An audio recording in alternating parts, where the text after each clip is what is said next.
ಚಲವಾದಿ ಸಮುದಾಯದ ಪತ್ರಿಕೆ ಗೋಷ್ಠಿಗೆ ಆಗಮಿಸಿದ ಎಲ್ಲ ಪತ್ರಿಕೆ ಸೋದರರಿಗೆ ತಾಲೂಕಿನ ಚಲವಾದಿ ಸಮಾಜದ ಮುಖಂಡರಿಂದ ಹಾಗೂ ಚಲವಾದಿ ಟೀಕೆ ಟಿಪ್ಪಣಿ ಮಾಡ್ಲಿಕ್ಕೆ ಹಕ್ಕದವ. ಆದ್ರೆ ಆ ಟೀಕೆ ಟಿಪ್ಪಣಿಗಳ ಮಾಡ್ಲಿಕ್ಕೆ ಹಕ್ಕು ಯಾವ ರೀತಿ ಅದಾವಪ್ಪ ಅಂದ್ರೆ ಆ ನಿನ್ನ ನಾಲಿಗೆ ಏನದಲ್ಲ ಆ ನಾಲಿಗೆಯಿಂದ ಸರಿಯಾಗಿ ಇಟ್ಕೊಂಡು ಯಾವುದೇ ವ್ಯಕ್ತಿ ಮಾತಾಡಬೇಕಾದ್ರೆ ಆ ನಾಲಿಗೆ ನೀನು ಸರಿಯಾಗಿ ಇಟ್ಕೊಂಡು ಮಾತಾಡಿ ಇದೇ ರೀತಿ ನಾವು ಅವನಿಗೆ ಹೇಳಿದ್ದ ಯಾರಿಗೆ ಜಿದ್ದೇಂದ್ರ ಕಾಮಳೆ ಅವಾಗ ನನಗೆ ಏನು ಹೇಳ್ತಾವ ಇಲ್ಲ ಆಯ್ತು ನಾವು ಮುಂದಿನ ದಿನದಿಂದ ನಾವು ಎಲ್ಲ ಆಧಾರ ಸಮೇತ ಮಾತಾಡ್ತೀನಿ ಈ ರೀತಿ ಮಾತಾಡೋದು ನನಗೆ ಹೇಳಿದ್ದಾವ. ಅದಾದ ನಂತರ ಮತ್ತೆ ಪ್ರೆಸ್ ಮೀಟ್ ಮಾಡ್ತಾವ. ಇಂಡಿ ಶಾಸಕರು ದಲಿತರ ಭೂಮಿಯನ್ನು ಕಬಳಿಸಿದ್ದಾರೆ ಅಂತ ಹೇಳ ಅದಕ್ಕೂ ನಾವೊಂದು ಕೌಂಟರ್ ಕೊಟ್ಟವಿ. ಬಾಬಾ ಗೌಡರು ದಲಿತರ ಭೂಮಿ ಕಬಳಿಸ್ಯಾರ ಅಂತ ಹೇಳಿ ನಿನ್ನ ಬಗ್ಗೆ ಪುರಾವೆಗಳು ಏನಾರು ಇದ್ರ ತಗೊಂಬ ಶಾಸಕರ ಕಡೆಯಿಂದ ಯಾವ ನಮ್ಮ ದಲಿತರ ಭೂಮಿ ಕಬಳಿಸಿದಾರಲ್ಲ ಅದನ್ನು ಹೊಳ್ಳಿ ಶಾಸಕರಿಗೆ ನೀನು ಹೊಳ್ಳಿ ಕೊಡಿಸ್ತೀನಪ್ಪ ಅಂತಂದಾಗ ಅದಕ್ಕೆ ಅವ್ನು ಏನೂ ಉತ್ತರ ಬರಲಿಲ್ಲ. ಈಗ ಮತ್ತೆ ಒಂದು 4 ದಿನದಲ್ಲಿ ಒಂದು ಚೆಕ್ ಮಾಡ್ಕೊಂಡು ನಾ ಜಿದ್ದೇಂದ್ರ ಕಾಂಬ್ಳೆಗೆ ಏನು ಹೇಳಕ್ಕೆ ಇಷ್ಟಪಡ್ತೀನಪ್ಪ ಅಂದ್ರೆ 13 ವರ್ಷದೊಳಗೆ ಇಂಡಿ ಶಾಸಕರು ಅಲ್ಲಿಂದ ಇಲ್ಲಿವರೆಗೆ ಏನು ಮಾಡಿರೋದು ಅವನು ಈ ಮತಕ್ಷೇತ್ರದ ವ್ಯಕ್ತಿ ಅಂತ ಹೇಳ್ತಾನ. ಆದ್ರೆ ಅವನು ವೋಟಿಂಗ್ ಇಲ್ಲಿ ಅದೋ ಇಲ್ಲೋ ನಮಗೂ ಅಷ್ಟು ಮಾಹಿತಿ ಇಲ್ಲ. ಒಮ್ಮೆ ಹೇಳ್ತಾನ ನಾನು ಮಹಾರಾಷ್ಟ್ರ ಅಂತ ಹೇಳ್ತಾನ, ಒಂದ್ಸಲ ಹೇಳ್ತಾನ ನಾ ಇಲ್ಲೇ ತಡಬಲಗದ ಅಂತ ಇರ್ಲಿ. ನಾವೇನು ಹೇಳೋದಪ್ಪ ಅಂದ್ರೆ ನಿನ್ನ ಹೋರಾಟ ನ್ಯಾಯಯುತವಾಗಿ ಸಮಾಜದ ಪರವಾಗಿರಲಿ.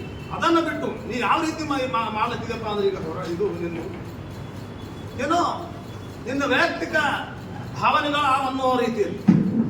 ಯಾಕಂದ್ರೆ ಇಂಡಿ ಶಾಸಕರು ಯಾವುದೇ ಸಮುದಾಯವನ್ನ ಕೇವಲ ದಲಿತ ಸಮುದಾಯ ಅಷ್ಟೇ ಅಲ್ಲ, ಜಿತೇಂದ್ರಿಗೆ ಹೇಳಕ್ಕೆ ಇಷ್ಟಪಡ್ತೀನಿ, ದಲಿತ ಸಮುದಾಯ ಅಷ್ಟೇ ಅಲ್ಲ, ಈ ಮತಕ್ಷೇತ್ರದಾಗ ಇರುವಂತ ಎಲ್ಲಾ ಸಮುದಾಯಗಳನ್ನ ಇವತ್ತ ಅವರು ತಮ್ಮ ಒಳ್ಳೆತನದಿಂದ ತೊಗೊಂಡ್ರೆ ಇವತ್ತು ಅವರು 3,000ದಿಂದ 4,000 ಇರೋ ವೋಟರ್ಸ್ ಇರೋರು ಇವತ್ತು ಮತಕ್ಷೇತ್ರದಾಗ MLA ಆಗಕ್ಕೆ ಸಾಧ್ಯ ಆಗಂತ ಜಿತೇಂದ್ರ ಕಾಂಬ್ಳೆ ನಾನು ಹೇಳಕ್ಕೆ ಇಷ್ಟಪಡ್ತೀನಿ ಇವತ್ತಿನ ದಿನ.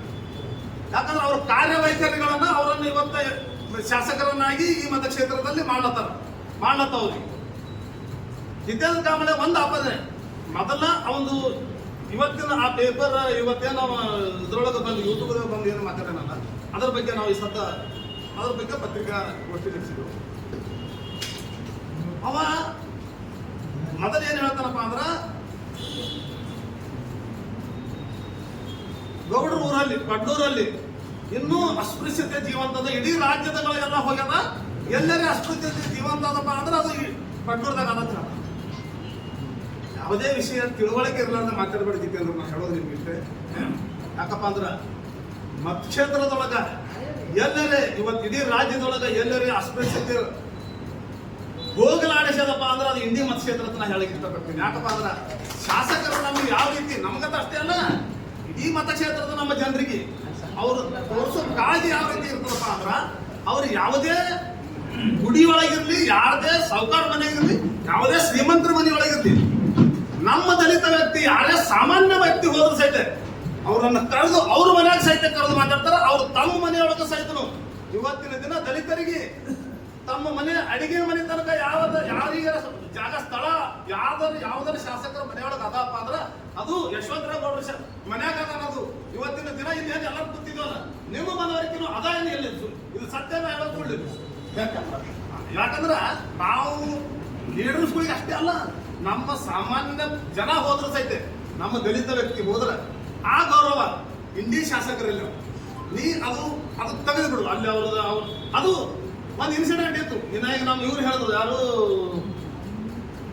ನಮ್ಮ ಇವರು ಮಲ್ಲು ಮಡ್ಡಿ ಮನೆಯವ್ರು ಹೇಳಿದ್ರು, ಅದು ಅದೇ ರೀತಿ. ನಾನೇನಪ್ಪ ಅಂದ್ರೆ ನಾವು ಒಂದು ಹೇಳ್ಬಿಡ್ತೀನಿ, ಆ ಊರೊಳಗ ಯಶವಂತರಾವ್ ಗೌಡರು ಅವ್ರ ಮನೆತನದಿಂದ ಅಲ್ಲದು ಅಲ್ಲೇ ಇರುವಂತ ಕೆಲವೊಂದು ಜನರಿಂದ ಇರ್ತವೆ. ಅದು ನಾಶಿ ಮಾಡಿದವ್ರು ಯಾರು ಆಗಿದ್ರೆ ಶಾಸಕರಾದ ಮೊದಲನೇ ಏಪ್ರಿಲ್ 14ರಂದೇ ಜಯಂತಿ ಏನು ಅವರ ನೇತೃತ್ವದಾಗ ಏನು ಅಲ್ಲಿ ಆ ಪಡ್ನೂರದೊಳಗೆ ಎಲ್ಲಿ ಆ ಮೆರವಣಿಗೆಯನ್ನ ಏನು ನಾವು ಅಲ್ಲಿ ಈ ಬೀದಿಯಲ್ಲಿ ಹೋಗಬಾರ್ದು ಅನ್ನೋದು ಒಂದು ಕಟ್ಟಪಡ ಇಲ್ಲತ್ತಲ್ಲ. ಅದನ್ನು ದೂರ ಮಾಡಿದವ್ರು ಯಾರು ಆಗಿದ್ರೆ ಅದು ಮಾನ್ಯ ಶಾಸಕರು. ಮತ್ತೆ ಇನ್ನೊಂದು ಜಿತೇಂದ್ರ ಮಾತಾಡೋದು ಯಾವ ರೀತಿ ಮಾತಾಡ್ಯಾನಪ್ಪ, ಮೊದಲ ನಮ್ಮ ಮಗುವಿಗೆ ಅವರು ಪಾಲಕರು ಶಾಸಕರ ಹತ್ರ ಹೋಗಿ ಸಹಾಯಧನ ಕೇಳಿದ್ರು, ಅದಕ್ಕೆ ಉತ್ತರ ಸರಿಯಾಗಿ ಬರಲಿಲ್ಲ ಶಾಸಕರಿಂದ ಅಂತ ಹೇಳಿ ಆ ವಿಚಾರವಾಗಿ ಅವ ಮಾತಾಡಿದ್ರೆ ನಮ್ದು ಏನು ಇವತ್ತಿನ ಈ ಪತ್ರಿಕಾಗೋಷ್ಠಿ ನಾವು ಇದು ಇದ್ದಿಲ್ಲ. ಆದ್ರೆ ಅವ ಮಾತಾಡೋದು ಏನಪ್ಪ ಅಂದ್ರೆ ಆ ವಿಷಯನ ಮುಂದೆ ಮಾಡಿಕೊಂಡು ಅವ ಏನ್ ಹೇಳ್ತಾನಪ್ಪ ಅಂದ್ರೆ ರಾಜಕೀಯ ಪ್ರೇರಿತವಾದ ವಿಷಯಗಳನ್ನು ಮಾತಾಡ್ಬಿಟ್ಟಾನ. ಈ ಮತಕ್ಷೇತ್ರದಲ್ಲಿ ಮೇಲ್ವರ್ಗದ ಜನರನ್ನ ಅವರವರಲ್ಲೇ ಜಗಳ ಹಚ್ಚಿ ರಾಜಕಾರಣ ಮಾಡತ್ತಾರ ಅಂತ ಹೇಳಿ ಈ ಹೇಳಿಕೆ ಹೇಳ್ತಾನೆ. ಕ್ಷೇತ್ರಕ್ಕೆ ಹೇಳೋದಿಷ್ಟೇ, ನೋಡೋದಿದೆ ಅಂದ್ರ ಈ ಮತಕ್ಷೇತ್ರದ ಜನ ನಿರ್ಧಾರ ಮಾಡ್ತಾರೆ ಏನ್ ಮಾಡಬೇಕು ಏನಿಲ್ಲ ನಾವು. ನೀ ಅಲ್ಲಿ ಬಿಜಾಪುರದ ಕೂತಿಯನ್ನು ಮಾತಾಡೋದಿದ್ದಲ್ಲ, ಅದು ಇದು ಸರಿ ಅನ್ಸುದಿಲ್ಲ. ಯಾಕಂದ್ರೆ ಇದು ನನ್ನ ಒಬ್ಬನ ಖಂಡನೆ ಅಲ್ಲ ನಿನಗ. ಈ ಇಂಡಿ ಮತಕ್ಷೇತ್ರದ ಎಲ್ಲಾ ದಲಿತ ಸಮುದಾಯದಿಂದ ನಾನು ನಿನಗೆ ಒಕ್ಕೋರಿಲಿಂದ ನಾ ಏನ್ ಹೇಳಕ್ ಇಷ್ಟಪಡ್ತೀನಪ್ಪ ಅಂದ್ರ ಮುಂದಿನ ದಿನಮಾನದೊಳಗ ಈ ರೀತಿ ನಿನ್ನಿಂದ ಪುನರಾವರ್ತನೆಗೊಂಡ್ರೆ ನಾವು ಸುಮ್ಮನೆ ಇರುವುದಿಲ್ಲ. ಯಾಕಂದ್ರ ಇದು ನಿನ್ನ ಭಾಷೆ, ನಿನ್ನ ಏನು ನಾಲಿಗೆ ಅದಲ್ಲ, ಅದು ನೀ ಹಿಡಿತದೊಳಗೆ ಇಟ್ಕೋಬೇಕಂತ ಹೇಳಿ ನಿನ್ನಲ್ಲಿ ನಿನಗೆ ನಾ ಕೇಳ್ಕೊತೀನಿ. ಮತ್ತೆ ನಂದು ಇನ್ನೊಂದು, ಈ ಪತ್ರಿಕಾ ಗೋಷ್ಠಿ ಮುಖಾಂತರನೇ ಜಿಲ್ಲೆಯ ನಮ್ಮ ಏನು ದಲಿತ ನಾಯಕರದಲ್ಲ ಅವರಾದ್ರೂ ಅವನಿಗೆ ಒಂದು ಕಿವಿ ಮಾತು ಹೇಳಬೇಕಾಗ್ಯದ. ಯಾಕಂದ್ರ ಇವತ್ತ ಕೇವಲ ಯಶವಂತರಾವ್ ಗೌಡ್ರಿಗೆ ಅಷ್ಟೇ ಅಲ್ಲ, ಯಾವುದೇ ವ್ಯಕ್ತಿಗೆ ನಾವು ಈ ರೀತಿ ಮಾತಾಡೋದು ನಮ್ದು ಇದು ಅಲ್ಲಿದು ಪದ್ಧತಿ ಅಲ್ಲಿದು. ಯಾಕಂದ್ರ ಇವತ್ತಿನ ದಿನ ನಮ್ಮನ್ನ ಯಾವ ರೀತಿ ಗೌರವದಿಂದ ಎಲ್ಲಾ ಜನರು ನೋಡ್ಲತ್ತಾರ ಅನ್ನೋದು ಏನು ನೀ ಹಳ್ಳಿಗಳದಾಗ ಹೋದಾಗ ಗೊತ್ತಾಗ್ತದೆ. ಈ ಬಿಜಾಪುರದಾಗ ಕೂತು ಯಾರ್ದೋ ಒಬ್ಬರ ಮಾತು ಕೇಳಿ ಅದು ಮಾತಾಡೋದ್ರಾಗ ಸರಿ ಇಲ್ಲ. ಮತ್ತೆ ಇನ್ನೊಂದು ನಾನು ನಿಮ್ಗ ಪತ್ರಿಕೆದವ್ರಿಗೆ ಒಂದು ವಿಷಯ ಮನವರಿಕೆ ಮಾಡ್ಲಿಕ್ಕೆ ಇಷ್ಟಪಡ್ತೀನಿ. ಅದ್ರ ಜೊತೆಗೆ ಜಿತೇಂದ್ರ ಕಾಂಬಳೆ ಮೇಲೆ ಹೇಳಕ್ ಇಷ್ಟಪಡ್ತೀನಿ. ಶಾಸಕರು ಮೊದಲನೇ ಸಲ 2018ರಲ್ಲಿ 13ರಲ್ಲಿ ಏನು ಶಾಸಕರಾದ ನಂತರ ಅವರೊಂದಿಟ್ಟು ಗ್ರಾಮ ಪಂಚಾಯತಿಗಳನ್ನು ಮಾಡಿದ್ರು.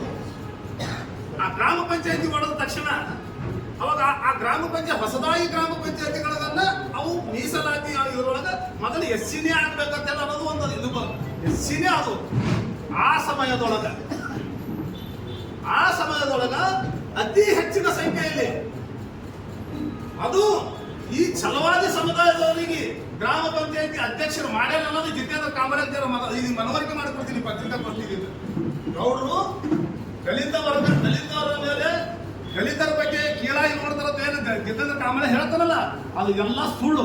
ಏನು ಯಾಕಂದ್ರ ಇದೇ ರೀತಿಯಾಗಿ 2013ರಿಂದ ಇವತ್ತು 2026ರವರೆಗೆ ಇವತ್ತು 13 ವರ್ಷಗಳ ಕಾಲ ಆಯ್ತು. ಒಬ್ಬರಿಲ್ಲ ಒಬ್ಬರನ್ನ ಏನು ಯಾವ ರೀತಿ ಅವ್ರಿಗೆ ಏನು ಬಂದಾರಲ್ಲ ಇವರೆಲ್ಲರಿಗೆ ಇವ್ರ ಜೊತೆಗೆ ಇದ್ದಂತ ನಮ್ಮ ಹಳ್ಳಿ ಜನರು ಸಹಿತ ಏನು ಅವ್ರ ಮೇಲೆ ಭಯಂಕರ ಕಾಳಜಿ ಅದ. ಆ ಜಿತೇಂದ್ರ ಏನ್ ಹೇಳಿದಲ್ಲ ಆ ನಿನ್ನ ಹೇಳಿಕೆ ಹಿಂದಕ್ಕೆ ಪಡಿಬೇಕು. ನಿನ್ನ ಅವಾಚ್ಯ ಶಬ್ದಗಳಿಂದ ನೀ ಏನು ಮಾತಾಡಿದಲ್ಲ ಆ ನಿನ್ನ ಹೇಳಿಕೆಗಳನ್ನ ಹಿಂದಕ್ಕೆ ಪಡೆದು ಏನು. ಯಾಕಂದ್ರ ನಮ್ಮ ಜೊತೆ ಇಡೀ ಈ ಮತಕ್ಷೇತ್ರದೊಳಗ ಎಲ್ಲಾ ಸಮುದಾಯದವರು ನಾವೆಲ್ಲರೂ ಈ ಇಡೀ ಆ ರೀತಿ ನಮ್ಮ ಶಾಸಕರು ಈ ಮತಕ್ಷೇತ್ರದವರು ಎಲ್ಲರನ್ನ ತೆಗೆದುಕೊಂಡು ಹೊಂಟಾರ. ನಿನ್ನ ಬಾಯಿಯಿಂದ ಇದ್ದ ಅವಾಚ್ಯ ಶಬ್ದಗಳೇ ನಿನ್ನ ಮುಂದೆ ಬಂದು ಅಂದ್ರ ಎಲ್ಲರೂ ವತಿಯಿಂದ ನಾನು ನಿನಗೆ ಏನು ಹೇಳಕ್ ಇಷ್ಟಪಡ್ತೀನಿ ಅಂದ್ರೆ ಮುಂದಿನ ಕ್ರಮ ನಾವೆಲ್ಲರೂ ಕೂಡ ಏನ್ ನಿರ್ಧಾರ ಮಾಡ್ತೇವೆ ಅದು ನಾನು ನಿಮ್ಗೆ ಇದ್ರ ಮುಖಾಂತರ ಹೇಳೋದಿಲ್ಲ, ಅದು ನಾವು ಮಾಡ್ತೇವೆ ಅಂತ ಹೇಳಿದ್ರೆ ನಾ ಹೇಳಿ ನನ್ನ ಪತ್ರಿಕೆ